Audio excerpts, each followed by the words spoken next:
Hey, welcome. Oh my gosh, Shonda. Welcome to Wholesale Hotties. The show where Rudolph the ladies Red-Nosed in real Reindeer is estate are joining us talking about today. real estate. Oh Lord, that's crazy. I'm Sherry Smith. I'm your host for this evening. I'm joining you from freezing cold New Hampshire. Joining me as well is Donda Mullinex, Rudolph the Red-Nosed Reindeer, and Monique Bell and Kate Gomes. Welcome. Hey, girls. How are you this week? Hi, ladies. That was a good one, Donda. Trying to keep things alive on here, right? Yes. That's right. That's awesome. Yes, it is holiday season, so it's a fun time to be getting dressed up and doing different things and whatnot. Kate's over in Joshua Tree, and Haven't showered in 2 days. In Washington. Nice. Everybody's traveling, doing the thing.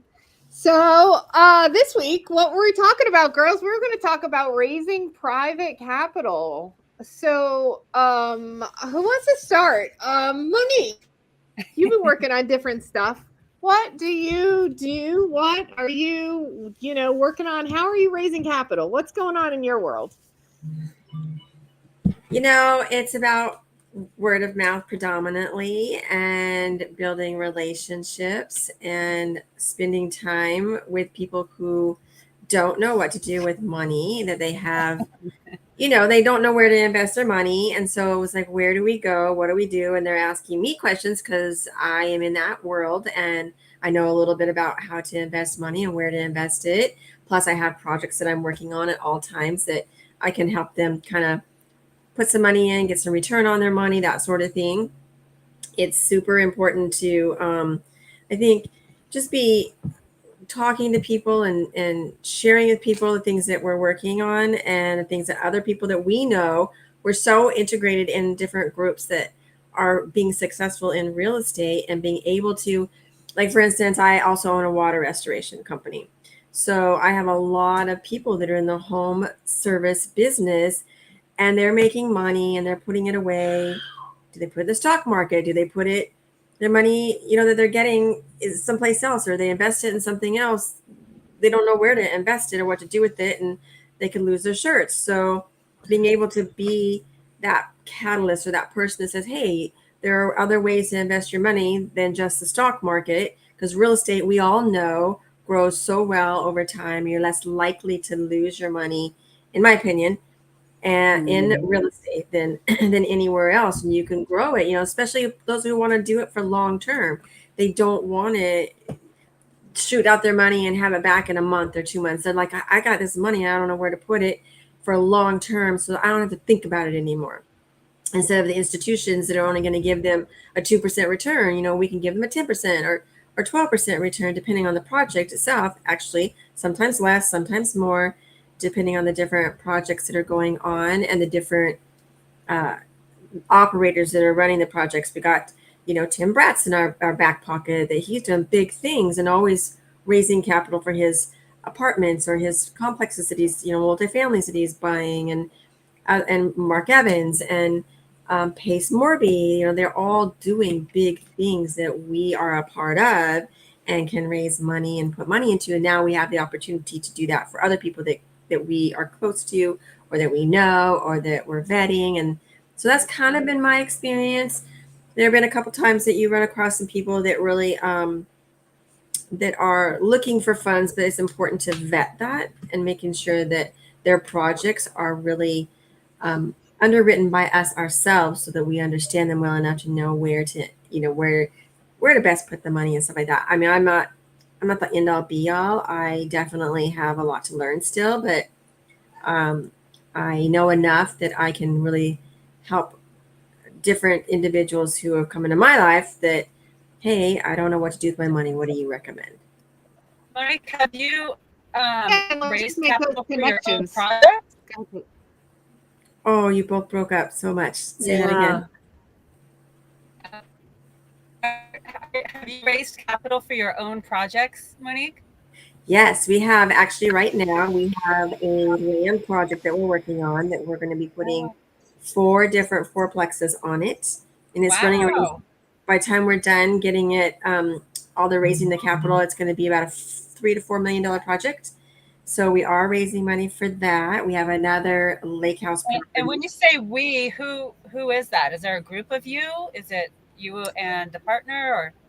So my brother is my business partner in most every endeavor that I do. So he does a lot of the work with the underwriting and that sort of thing, and the projections of what we're going to do with the real estate or with the construction.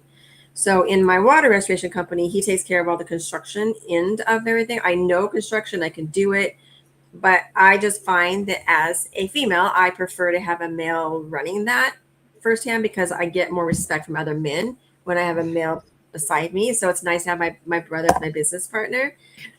And so he works with me. We also have a few other people that we collaborate with in some projects. Each project is different.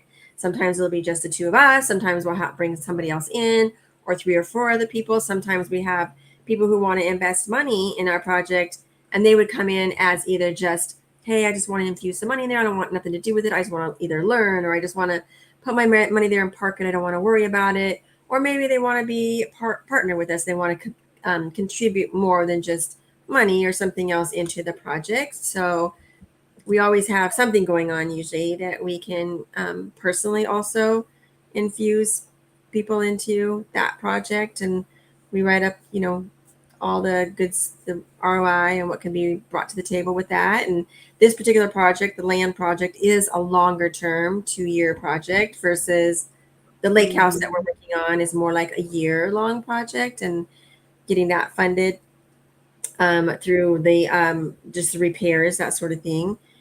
Is the Um, lake house remodel that you're working on, or what is the lake house?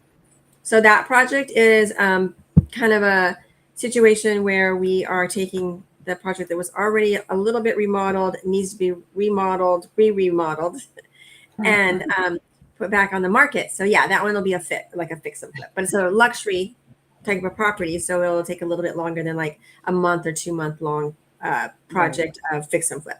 So those ones are quick money, throw money in, throw money out. Yeah. Whereas the lake project's a little bit longer, and then the land project is even longer. And then we have another lake property that we're going to turn into a corporate housing.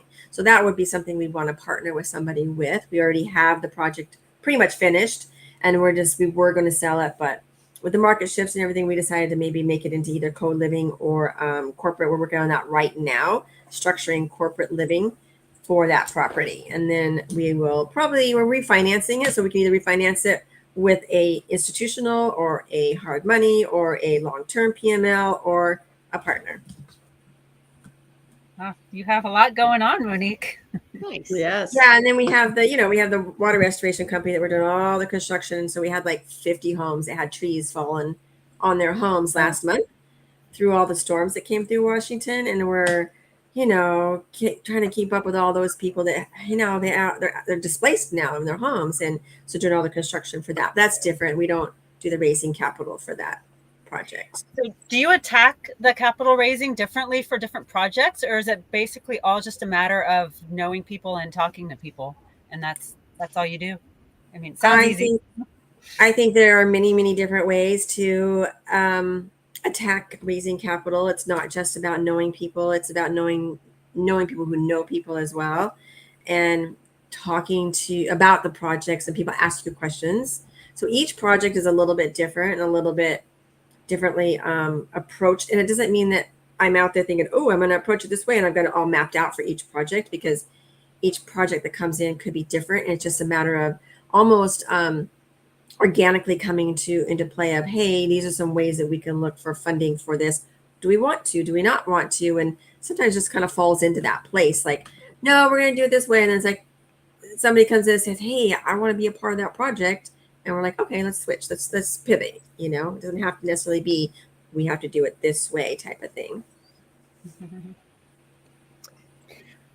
I think that's one of the beauties of what we do, is being able to and change as different things come up. There's always something that comes up. Wouldn't you agree?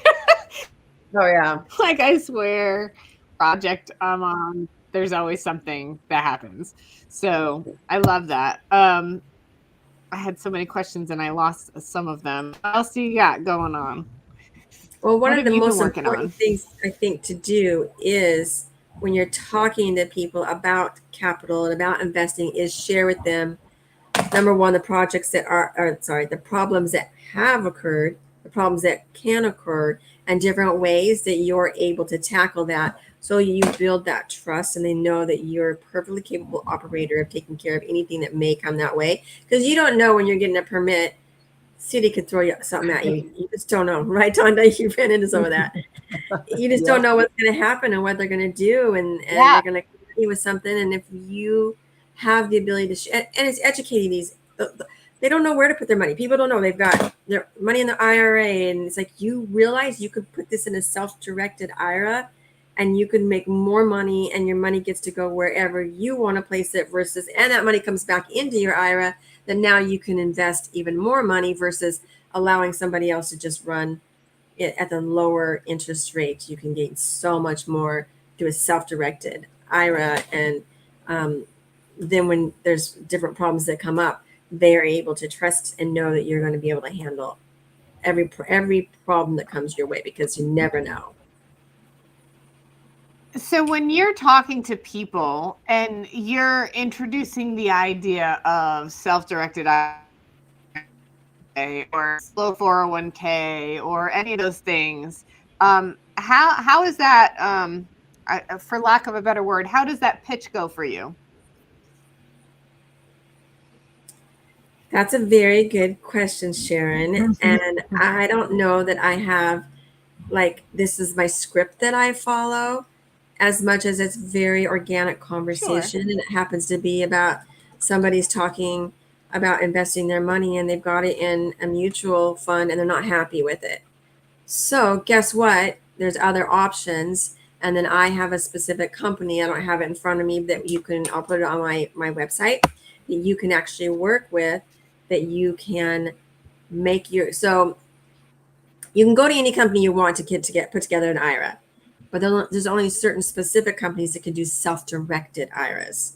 So if you want a self-directed IRA, I've got a company that I work with, and they will educate and train and teach individuals. Here's how you can structure your IRA. Here's your options, and then they can put their money in there, and it can be allotted wherever they want. So you basically kind of do a referral over to the company that you've worked with before. So like I used to work with us, it's now Inspira. So yes, I understand who there's different ones that do self-directed.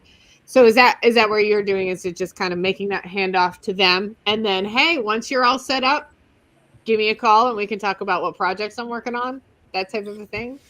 Definitely. I mean, we definitely talk about the projects ahead of time so they're aware of what's available. But the best thing to do is, these guys are the experts in putting together self-directed IRA. I'm not. I have one and I can put one, I know what I'm doing, but I'm not versed in the actual process, and I'm not a company that runs. And if you do it wrong, there can be big tax consequences. So yeah, and they're amazing with the way that they direct people and they guide them, and they can keep everything really, really tight for them, so that they don't have to think, oh, I'm on my own. You're not on your own. You got a company behind you. Yeah, and that was what I was getting at, Monique. So so these companies specialize in helping these people transfer in such a way, to Kate's point, that isn't going to cause taxable events, and transfer money from existing mutual funds or certain 401ks or certain IRAs in certain increments or whatever, to get it into a self-directed IRA. And then they can use that to invest in different all kinds of different things, really, but different real estate projects. That's what we're talking about. Yeah. Very well said, Sharon. You put that into layman terms so well. I really love the way that you explain that. You're exactly right. Transferring is a very important part of that.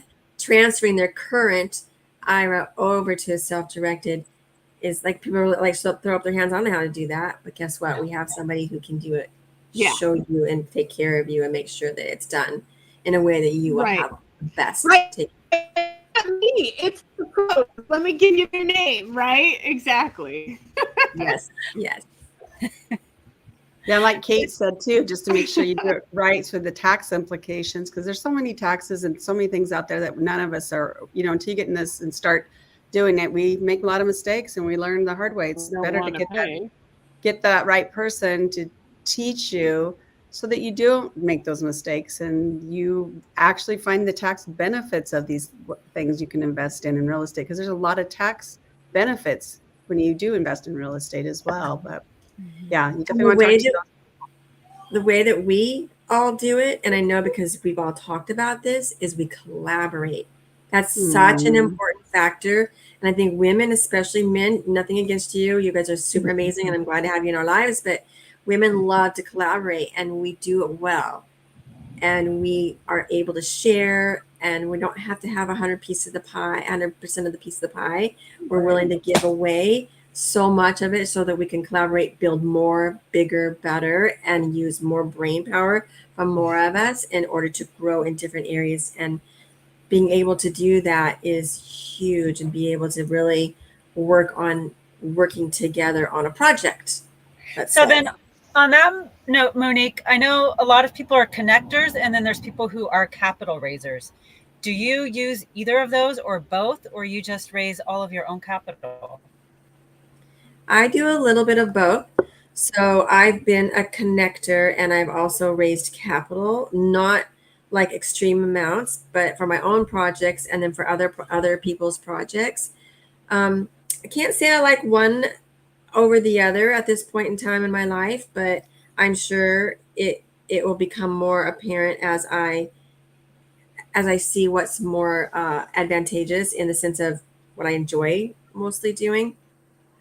I really like connecting because part of it is there's so many people that want to do their own thing, and just saying, hey, I know this, I know that, and I don't have to be in the middle of everything. It doesn't have to be my projects. They already kind of have an idea, some people do, what they want to do with their funds, and then I can just kind of help them guide them in that direction. I don't have to do it for them if they don't want that. They want to be more in control or whatever that looks like for them, or they want to be more involved in the project. Raising capital, is more for specific projects, whether it be mine or somebody I know really well, and I believe in them and I believe in the projects and I know that they'll be successful. But there's so many real estate projects out there that, especially with the group that we run with, so many people are always looking for capital to raise or to put into their projects, and we can always find something. Oh yeah. Yeah. And then Pace has just talked recently too about that fractional. There's that site called Fractional that is builds people together too for doing projects. So that's another. What is that? That's a website? Called Fractional. Yeah. Yeah. It's a website. One of the sub 2 students, she created it. And Pace has been doing a raising capital series, and she came in and introduced it. It's pretty interesting. It's kind of like a Facebook for investors. I would almost describe it. I guess. Really? Yeah. Yeah. I'm going to have to take a look at that. It's just fractional.com. Yeah. Yep. Interesting. Yeah. Yeah. It was really interesting. She did a really good job getting it designed and created. And it's, I know Abraham Gray uses it, and Alexa. What's her? Alexa Morgan. They've been like teaming up and using that for a lot of their stuff to put it out there. It's pretty interesting. Haven't got into it a whole lot, but yeah. Do you think that's like a connector website? Is that like the label? Basically. I'm confused on where connector ends and capital raiser begins in within our group. Yeah, I think the connector, it's more of a connecting site where you can get on there and then you can go look at the ones and kind of become friends with these and kind of watch the projects they're doing. And when they have another one that comes up that they're raising funds for, you can get involved in how that works. She explained it, but it's I got to dial into it a little more. It's not just, cut and dry. You got to kind of understand it because you put your money, you commit to a deal. And then if the deal doesn't go together, you can they can keep your funds for the next deal if you want that, or there's some stuff you need to research and stuff, but it was really, it's definitely something like it's a connecting system. Yeah, I would say for sure. And and like Monique was saying, it's just, you got to, talking to people is really key in what you're doing. And like having conversations, like she said, that a lot of people just go like, yeah, I got this money, or I inherited this, or we sold a business, I don't know what to do with it. And there's, directing them to something like that, or to a project that you're doing, since if you already know them and they trust you and they hear what you're doing, they might want to invest. There's fix and flipping, buy and holding, you got sub-2 and creative deals. Some people just, there's so much opportunity out there. And of course, like we talked, the tax benefits in real estate too. So being a partner, it could be very beneficial depending on what your situation is. For somebody I bought property from a retired gal who didn't want to have to pay all of her, capital gains. And it was a monthly income for her until she passed away. And then it was set up in a trust where the funds continue to make those payments, and the funds were dispersed per the trust. So there's just so much out there for people that don't know what to do with their money. It's just ask people, talk to them, get educated, and it's one way of getting into the real estate investing game with actually not having to go out and actually fix and flip a house or build a house. So there's, lots of different ways. Yeah. I think to your point, Kate, there's a difference in that connectors will really connect anybody, right? So like I do a lot of connecting where I've got buyers and flippers that need contractors. And so I do a lot of time talking to contractors, kind of vetting them and making those connections. Or are you getting paid? That type of thing. Connectors, Sharon, sometimes it depends. A lot of times though, my repeat buyers, I just provide it as a service. Yeah. In my mind, as a customers are the buyers, and the wholesalers miss that, right? And so I provide those type of connections to my buyers just as right? Deal. Oh, I need. Is Sharon cutting out, or is that on my side? Not. Sharon's cutting out. Sharon, I can hardly hear you anymore. It's in and out. You're frozen. Yeah, it's really. Uh-oh. Sharon, we didn't catch any of that. You were frozen. She still is. Oh man. Well, Donda, have you had capital raising experiences either for yourself or raising? Just for small projects, more like Monique. I haven't even done big projects like Monique's done. I might have been more like for fix and flipping. I brought in, partnered up with people and did private money partners, a PMP, where they got a percentage of the deal once it's sold. I've done ones PMLs where they just bring the money, like Monique was saying, they just bring the money to the deal. They don't really want to do anything. They just want better interest on their money. Like typically, like she said, 10 to 14% interest versus what the bank gives them, 2%. So we do more of that type of stuff right now. And then we have buy and hold, and we did a sub-2 deal with an investor, a PML that brought us the money to stop the foreclosure. And he gave us the money, and the person who's buying it is actually paying them back right now, interest only on that money, because their lease option it, and they put money down to be wrapping it as a wrap deal. And so right now they're just paying interest only, and they're getting like 24% interest on the money. So there's some really good money out there. Right. So there's so many different ways, and people just need to, like Monique said, you just kind of need to go out there and ask. And I think, like she said, the self-directed is a really great place for people to start, to put their money into somewhere to figure out how to grow that money into something bigger and better. Yeah.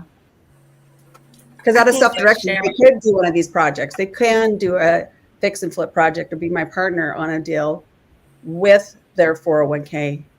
They don't have to just take it out of their bank account, and always use a title company, go through title and escrow to protect your money. And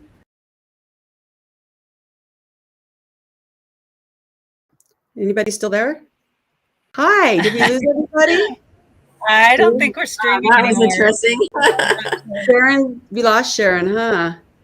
Yeah. She tried to jump. Oh, there she Oh, is. there She's she back. is. I'm Hey, here. Sharon. Are we still? Are we We're streaming still or live. not I'm still streaming? recording. We are still streaming. Okay, We good. lost Sharon. We didn't get to hear what you were saying about your buyers.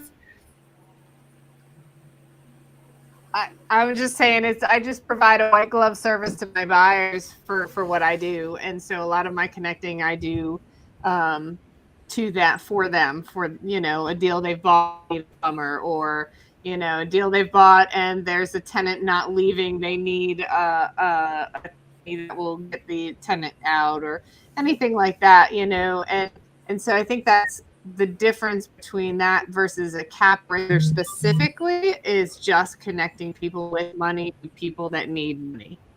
You know what I mean? That's a good service to have, though, for your investors. And I love the way that you explain that as white Oh, for glove, sure. Sharon, because I think there's so many people that they need that hand holding. They don't, I mean, you talk about, Donda, the fractional, but they're going to get in there and be so confused if they've never been in real estate investing. Right. Having somebody like Sharon or you or myself or Kate who know real estate and can guide them, at least the first ones will be so tremendous. Or if they're too busy to be able to take on learning a whole nother language, because it is. I mean, we say some words here that sometimes I'm sure people don't understand, and we may not even explain it all the way that we need to, but it's a whole new language when you're in real estate investing and private capital and raising. And so I love the way you put that white glove service. That's so true. So true. And sometimes you get paid and sometimes you don't. Exactly. And my customers, like at the end of the day, I get paid anyway. Right. Because yes. Yeah, but I feel still, like, still frozen. I feel like some people go into being a connector to get paid, to use that as an active income source. And that is a little bit more like capital raising. And sometimes I don't know what the difference is, right? Because like as a like if I were a connector and I knew somebody with money and Monique, you needed money, I could connect you to and make a fee, maybe like 2% or something, right? But that's also capital raising, right? Not necessarily. Capital raising, it's a little bit different. Yeah, I mean, just from the classes I've taken with PACE and learning and stuff, it's definitely different. You have to set up your LLCs. There's actually a lot more to it than just that. That's what you described was more of a connector. But even when you connect people, you need to stay in the deal, make sure everything's going good because you brought somebody this and that, and you're like, just make sure, like, let's watch over it and check in every so often, and just know that they can reach out to you if they are having a problem with that person or there's an issue, or maybe you could help clear up some stuff. But yeah, capital raising is definitely different than connecting. You're more trying to get people. You might be a connector trying to bring funds, or somebody's like, I got money, I don't know what to do with it. Well, there's this capital, like PACE has, what's that one he's got, invest with PACE. So like, why didn't you put some money into his deal? He collects it and does the capital raising for apartment buildings and stuff.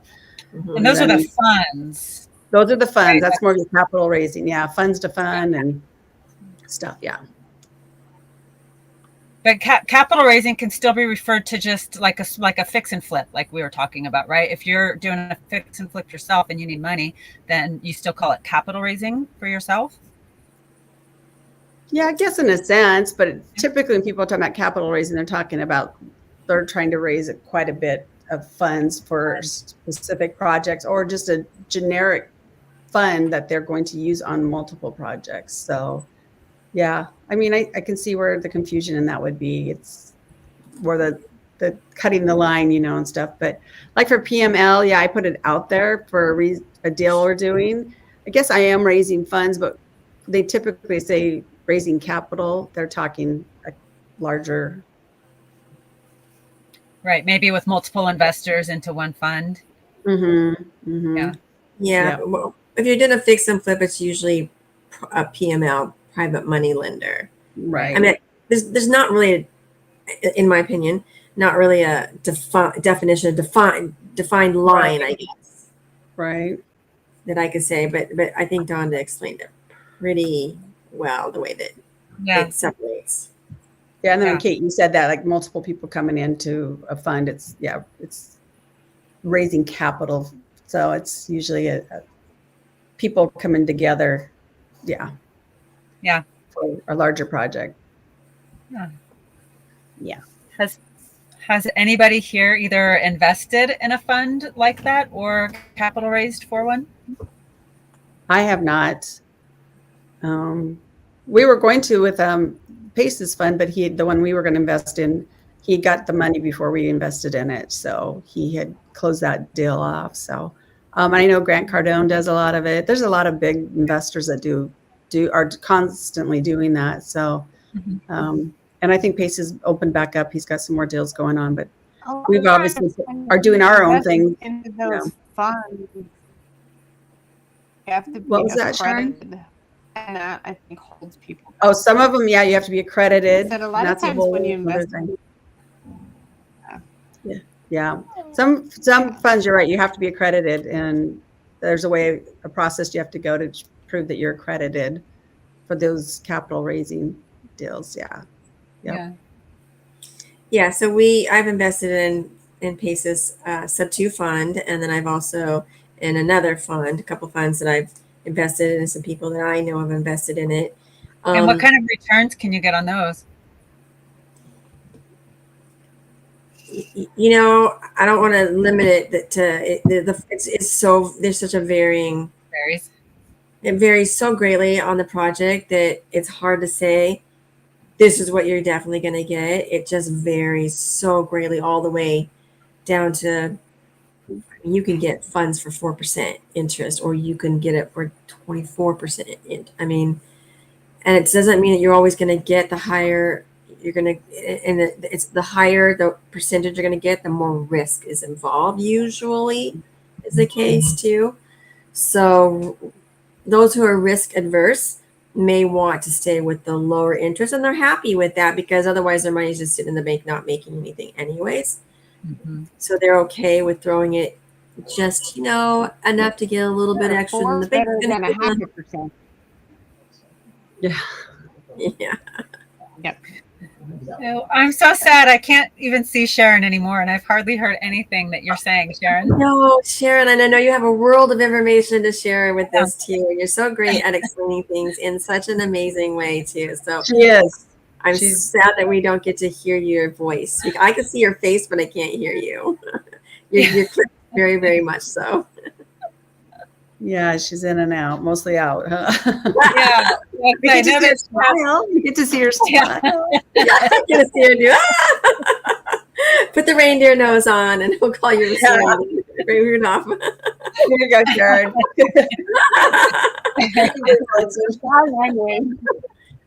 Oh no, the tongue comes out. Oh. Yeah, I was all set to hear about Sharon's experience in capital raising because I know she has some. But, so, Kate, you haven't really done any capital raising. Then is that what I'm hearing? Yeah, I haven't done any capital raising. I just started listening to Pace's courses that I missed when he did them live because I'd love to learn about it. But personally, I'm not really interested in doing funds, but I've been interested in people have told me that I should get into connecting just because I like to talk to people, and so I've been learning a little bit about that. And I bought a fix and flip about a month ago with a partner, and we didn't have our funds in line ahead of time. We just Kate, you're breaking up. I think you're doing better now, I think, right? Okay. I don't know. Can you hear me okay? You sound better now. Yeah. I don't know how much of that you heard then. Was I just breaking up the whole time? Well, you talked about getting into Pace's course, and you were just about becoming a connector. That's kind of what I got. Yeah, I've listened to a little bit of Pace's courses, and it's on my list to watch them and learn about it. But I was also saying that I bought a fix and flip about a month ago with a partner in the owners club, and we just kind of decided on the fly to start doing this. And within a week, we were in escrow on 2 fix and flips, but we didn't have our money lined up, and Right. so it was kind of a nightmare trying to raise capital for ourselves. And the private money lender, that was okay. But I feel like because there's so many of them out there, but if you're trying to fund something 100%, right, you have to find the gap funds. And that's what I found very difficult. And we ended up using our own funds for gap funds. And then, like, maybe even 3 weeks down the road, we had somebody reimburse us as a private money partner. They had to be a partner because of laws in Florida. They couldn't be a lender because the interest rate was too high. Wow. Yeah. Florida has usury laws. You can't go over 18% annual interest rate. Huh. But anyways, I found that just very, very difficult, and learned, and I already kind of knew this, but we were just so excited to buy these fix and flips that we did it. But you definitely want to have those relationships built beforehand is ideal. Or It know is. someone like Sharon or Kate or Donda or myself who can put them in the right place. Like you can share your people that you're using and stuff. And that one we just share because it's like, yeah, we're not using them here. They're looking for a place to put their money. Yeah. And it helps you out. And the next time I need help, you help me out, because you'll create and find those people too. So that, like Sharon said, that's more of a white glove where you're working with and helping people just because down the road, it helps you, in other ways. So Collaboration. yeah. So Yeah. I like that. I feel like a lot of finding private money for yourself is about timing, right? You might have 50 private money lenders on your list, but Yeah. you go to buy something and all of their money is out somewhere else. Dispersed, So, 100%. Yeah. Yeah. So first on your fix and flip, you got a hard money lender, right? And then you Yep. needed the person to fill the gap so that it was no money out of your pocket. Yep. And Exactly. that's your private money partner now. Right. Yeah. And even then, it is still some money out of pocket because the construction costs on most loans, you have to pay those yourself first and then get reimbursed. Yeah. Right. I try to use lenders that will actually give you some of the money up front, a percentage, the hard money. Yeah. There's hard money lenders that will give you it up as like 20 grand to get you started. Also, when you do your sheets, try to like your demo cost, up those beginning costs that you pay that. Plus you got an extra 1,000 or 2,000 out ready to go onto whatever else you're doing. So you always like to pad that the beginning, like what are the first things we're going to be doing? Well, add your cost, even though if you break it down how it should be, and then you're like, okay, I'm going to take some of this money from the end project, like the trim work. That one's 2,000. Well, I'm going to say it's 1,000. I'm going to put 1,000 of it up here in the demo cost. And I'm going to kind of move your money around, though your numbers will come out right for your project because you've already did your initial breakdown, but then you have that cushion at the beginning. So that'll help you also. Less money out of your pocket. I'm going to have to get some of those lenders' names from you, Donda. Yes, definitely. And a big reason that we don't want to have money out of our pocket because the next project comes on and we need our funds available for that project or for the next project or for the next project, because we always have something, it seems like, coming on, that if we have all of our money tied up in a project, then something really great comes, we don't have that funding available. So hence, having those private money lenders that have the funding to put it into, we leave our money available now to just jump into something that we need. Like you had to do, Kate. You guys had to come up with the money or you would lose the project. So you had that available. Fortunately, it wasn't in a project. It wasn't tied up. But I've ran into that a couple of times too. My money's tied up. It's like, oh, guess I gotta wait for that. Sharon looks like she might be able to participate. Are you back, Sharon? You're like an Italian tonight, just talking with your hands. For some reason, when you're talking, Sharon, you don't sound like, we can hear you talking a little bit, but it's so quiet and broken. I don't know if you can turn your mic up, maybe. That will help. Well, the broken I don't think would help. The Oh, mic that's is good. right here. Volume's up. The volume That's sounds better. Uh, Yeah. Well, we'll let her talk while she I just can. I adjusted think something Yeah, else. yeah. Talk, Sharon. on your raising capital Put me on the experiences, Sharon. spot, girl. Jeez. You flourish in that area. Yeah, I mean, I would. Yeah. Oh, man. And now I'm down. So I mean, I don't know. I agree with everything that you were saying, and yeah, trying to keep our money in our own pocket just so it's available when the next deal comes and is like I can jump on it is such a powerful thing. I have missed so many deals in the last 1 year because I tied my capital up in projects based on a partner that then bailed on me. And so now I'm like stuck. I'm like, and I've seen all these projects come by. I'm like, no, I want to do that. No, I want to do that. It's been a nightmare. But yeah, it's been that. I agree with what you're saying, Monique. It's so important to be able to find people that can come in and do exactly what Kate was saying and basically buy us out, right? Buy that piece out, buy Yeah. into our project to reimburse us from what we've put out, so that we have stuff for the next project and can keep rolling and keep going, you know. And so all of that is great. And she's I'm gone. not sure what else. I know. It's like, is she on the done spot talking now or that she I can just talk. close again? Waiting. That's what happens when we So, travel. You never know if anyway. your connection's going to be good wherever you are. yeah. Sharon's like, yeah.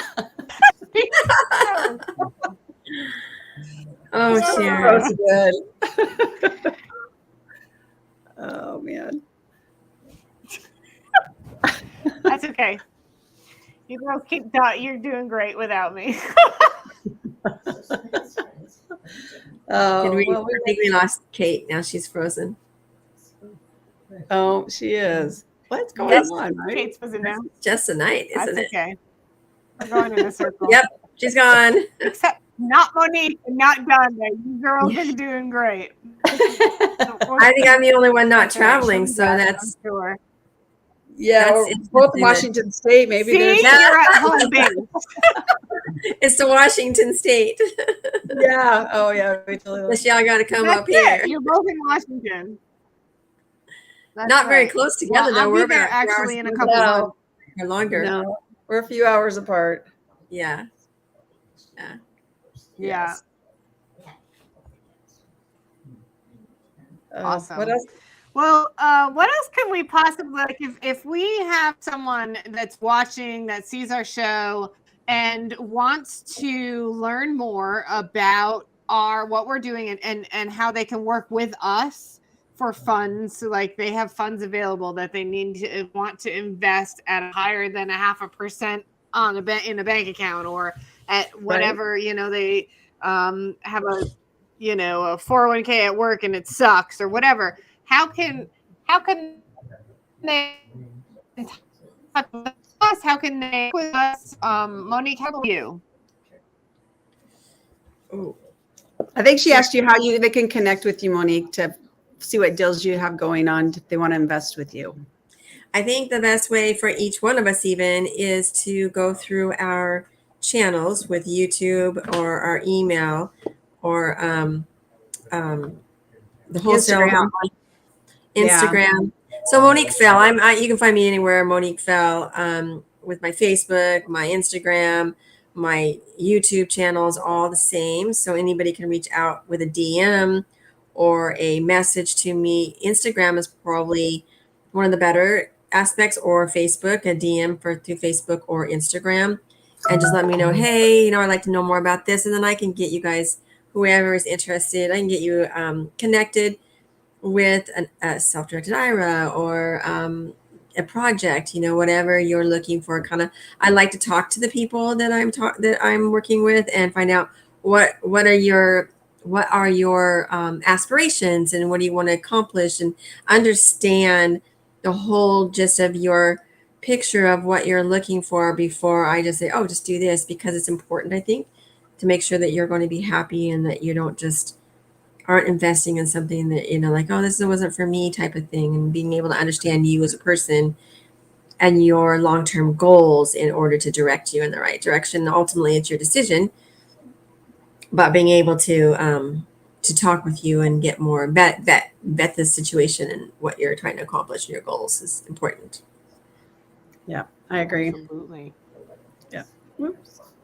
And I'm just gonna say, And I think Sharon, Donna, to you is your Instagram, and we all work together too, so we can all synergistically work together through, you get a hold of one of us in Instagram or in YouTube or the Wholesale Hotties right here where you're at right now. You're more than welcome to leave a message and we'll get back to you. Yeah.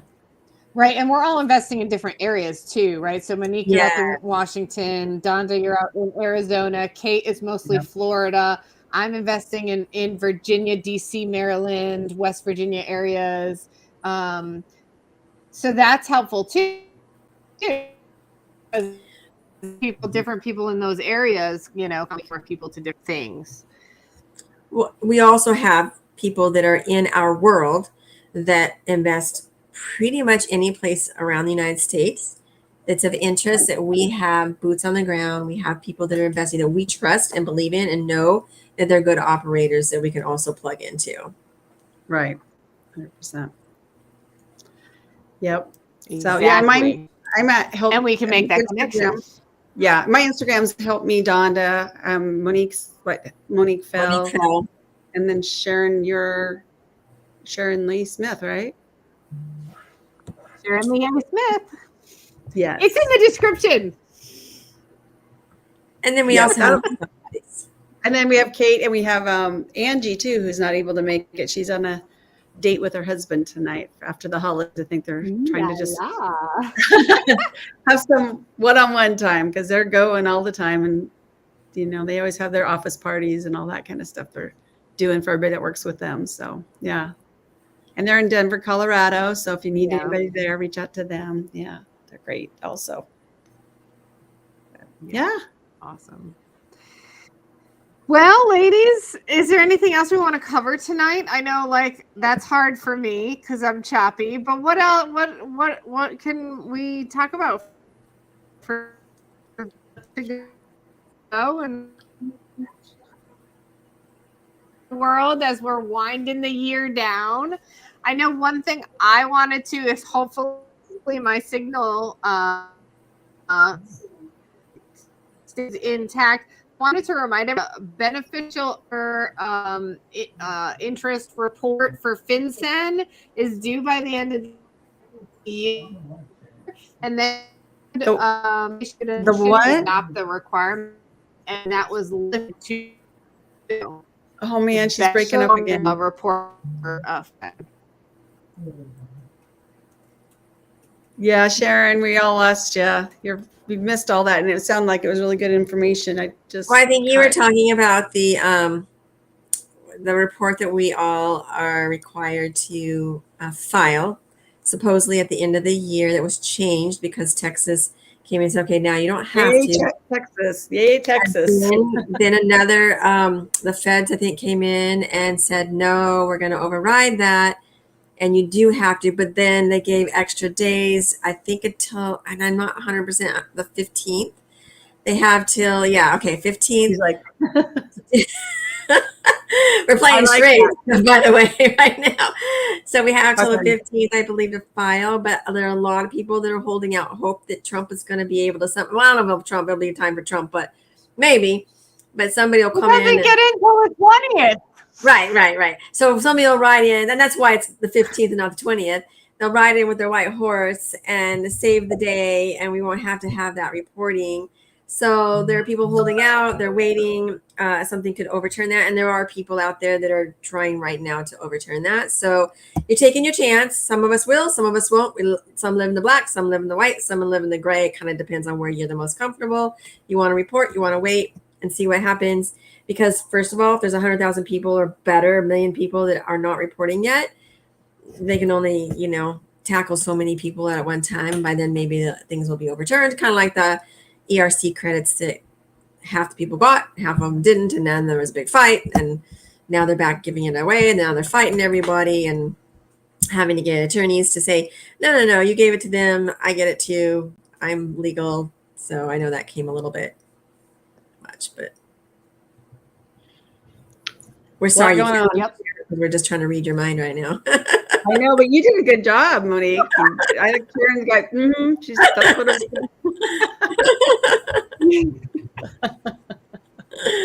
Oh no. Oh man. Well, yeah, and I'm mostly Italian, but I'm part Scottish, so I'm channeling my inner William Wallace and like, oh, there you go. And we completely lost Kate. So yeah. Well, maybe next week we'll have better luck because yeah. Well, Donda, I think that while we have, I mean, I don't know that everybody wants to hear this, but we should get together while you're here in Washington. Although I'm going to be going to Arizona at some point in time this next year, and we're all going to Texas in March, which will be fun, and we'll be able to hang out and hopefully do our podcast. Oh, and that was another thing that would be fun. Live all together. Yeah, I like that idea. Live. We could do the round table live in Texas with our other group of people that the male gender that we are talking to, and see how that works out. But we definitely want to bring more and more to the table for our group here and everybody who's listening. We have so much greatness that we have coming down the road. And so keep staying tuned, keep talking to us and listening to us, because you're just going to see things get better and better and explode here. That if you're interested in real estate investing, real estate fix and flips, or wholesales, or raising capital, or whatever that might look like, or just in general, businesses, running businesses, we have a lot that we're going to be bringing to the table here for you all to learn and grow your own lives and your own future and your own goals. And hopefully you will get some piece of nuggets and gold through each conversation that we have. So definitely keep coming back and keep listening to us. Yes. That was well said, Monique. Very well said. Thank you. Well said. And on that note, I think that's the perfect time to end our stream for tonight, because we're almost out. So I'm going to say good night. I hope y'all can hear. We can. Good night. Good night. Yeah. Happy New Year's. Happy New Year. Happy New Year to all our watchers. Thank you for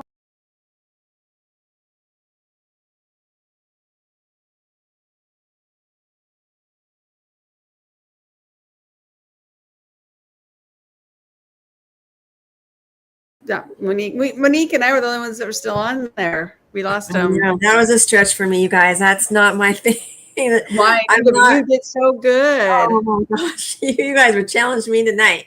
It's like, okay, Lord, it's not my forte. You better be my mouth tonight, because I was gonna. You did great. First off, you called on me first. Sure, that was Sharon. And then he was asking me a bunch of questions, and it's like, oh, I'm leading this tonight. I wasn't prepared for this. I was like, I didn't think we were attacking anybody tonight, but poor Monique. No. I was just flying by the seat of my pants of things I've heard. And we all know it's not my forte, but you know what? Sometimes you pivot because you're put in that position. What case would be proud of you, because you if you took it. You give me that